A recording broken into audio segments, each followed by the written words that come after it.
Yo, welcome back, welcome back, welcome back. How you guys doing? How you guys doing?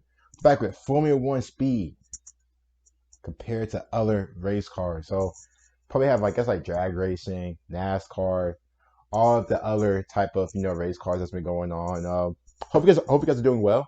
Amazing, absolutely wonderful, spectacular, um, extraordinary. Yeah. But anyway, without further ado, let's go ahead and get to the video. Also, if you are new to the channel, don't forget to like the video and sub as well. Let's go and get started. Formula cars, GT cars, prototypes, stock cars, and superbikes. Different racing disciplines produce very different machines, all with different strengths and weaknesses. But how do they stack up? Which would win in a quarter-mile drag race or a top speed run? Or the biggest question I have is which would win in a race around a circuit? We've done some calculations to find out. So firstly, we should run through the cars, starting with Formula 1, our benchmark for this test. These cars have over 1,000 horsepower and weigh around 800 kilograms in ratio. But as we know, they're tuned for maximum corner speed with lots of downforce. And so this may hinder it in a straight line, but pay dividends around a lap. Next is Formula 2 with very similar weight, but with less aero and less power, with around 620 horsepower. Okay, I didn't know Formula 1 cars and Formula 2 cars are that much different. I think it showed Formula 1 cars having like 1,050 horsepower compared to Formula 2 with 620. So Formula 2 cars don't really drive that fast compared to Formula 1 cars, of course, but that's interesting because I honestly thought they were similar speeds, but at the same time, I'm not really surprised because I guess Formula 1, Formula 2, there's going to be different drivers, plus the money and all that is different. So I didn't know that though. I honestly didn't know that. I kind of expected them to kind of be like the same horsepower, but guess not. Then we have its baby brother, the Formula 3 car. This has less power but much less weight. Then we have IndyCar, Formula 1's American cousin. Similar in weight to a Formula 1 car, but with a bit less power. However, they are much more slippery in a straight line. Then we have Formula E, much less power than other Formula cars, more weight, but instant torque. What the hell is Formula E? These are very much designed for smaller, twistier street circuits. What kind of car is that? Cars, next to the GTs. So we have the three classes that will be racing at Le Mans this year. The new hypercar with a hybrid system powering all four wheels has around 670 horsepower. Then there's LMP2, very close behind with 600 horsepower and similar weight. Then there are the GTE cars, which have 550 horsepower and weigh around 1,200 kilograms. On the face of it, they look very similar to our next competitor, the GT3 car, but they're made to be extremely slippery for the long straights at Le Mans.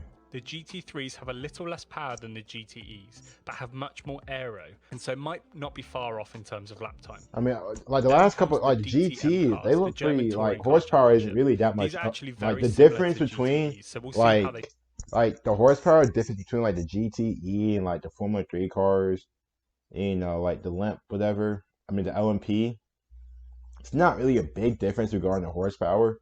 So it is gonna be interesting to see how they race against each other, or however the video goes. But they stack up. It's pretty interesting though. Very, very interesting. With ovals in mind, but are racing on many more road circuits in recent years.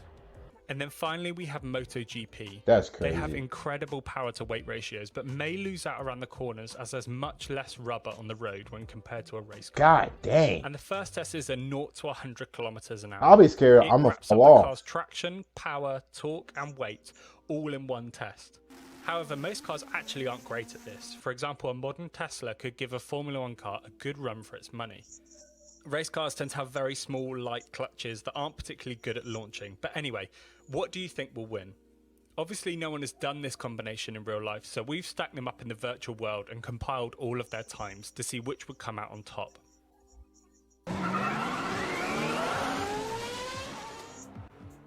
The winner is actually pretty surprising. The fastest is the hypercar.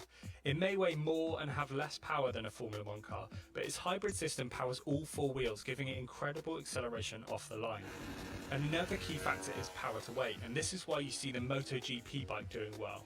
It doesn't get a great start due to reduced traction, but it does have a better power to weight ratio than anything else here. So once the traction is down, nearly 1200 horsepower per ton powers it to actually beat the Is that because of like the downforce? I'm guessing. I would never guess. I would never assume that. Formula One car. Now, powerful bikes do tend to be really hard to launch, but once they're off the What line, the? the acceleration is incredible. The Formula E car does really well in this test, beating many cars with much more horsepower. Look how But that slow the instant NASCAR torque from the electric cars. motor must make up for it. The gaps between the rest of the pack is actually really close, with the GT3 and the NASCAR bringing up the rear, as they have significantly more weight than the others in this test. Yeah. For me, the most surprising is the hypercar. You would expect the power and reduced weight of the Formula One car to give it the edge. That's what I This thought. initial acceleration is what the hypercars are best at.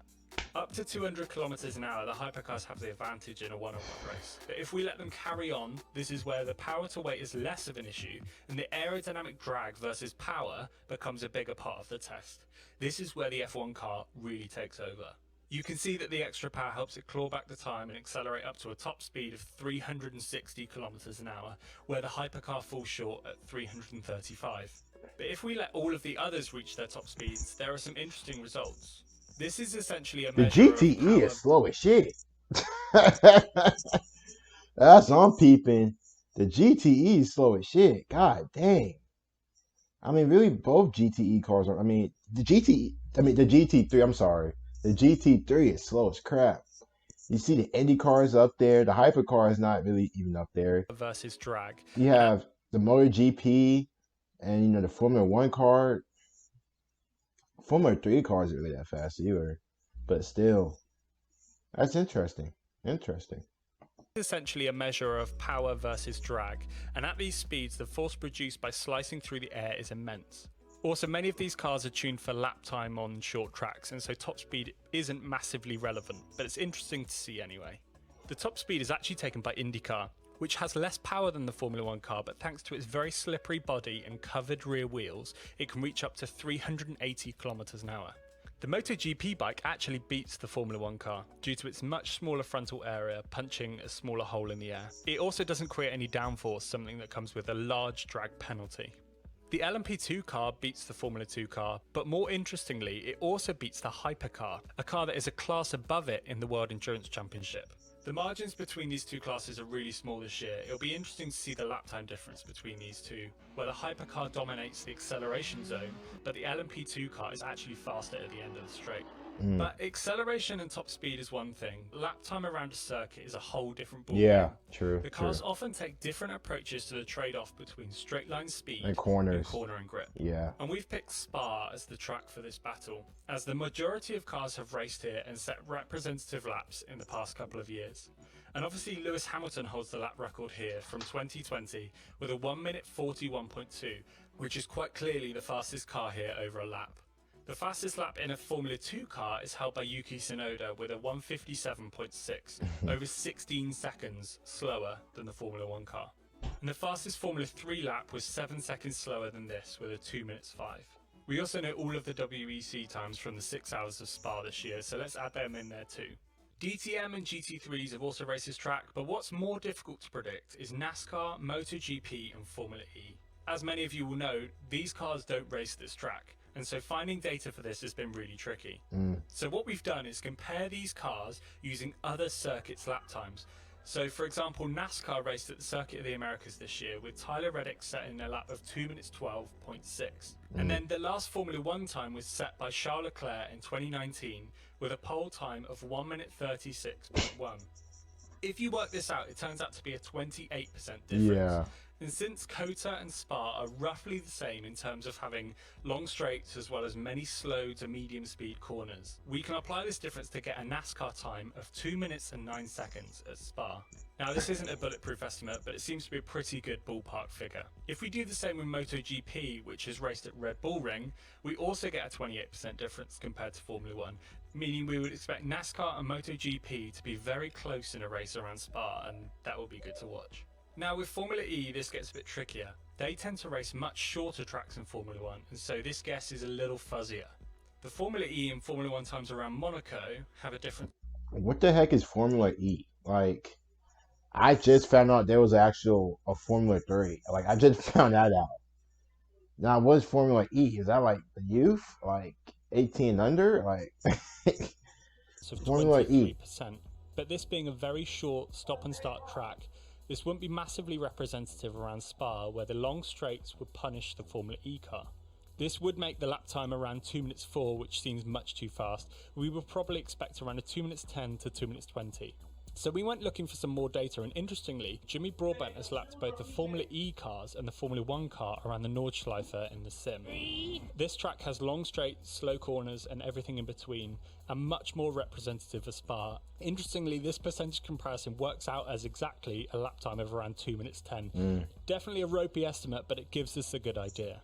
Formula 1 may have beaten IndyCar on a circuit, but what would happen if the roles were reversed and they raced on an oval? Click here to find out. Thank you very much for watching, and we will catch you in the... That's interesting. Very, very interesting. Honestly, guys, no, I don't really know too much about cars really anyway, but that's very, very interesting. Learning about.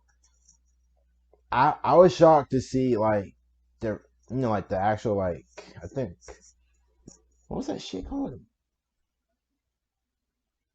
The motor car or like whatever it was like this right here, the 0 to 100 miles kilometers per hour, and the motor car actually getting there. Whew. But we see we're going like top speed. Formula One's gonna take it either way. So that was pretty interesting. Hey, boy, hey, you guys don't forget like a sub. Comment down below your thoughts and reactions. See you guys later.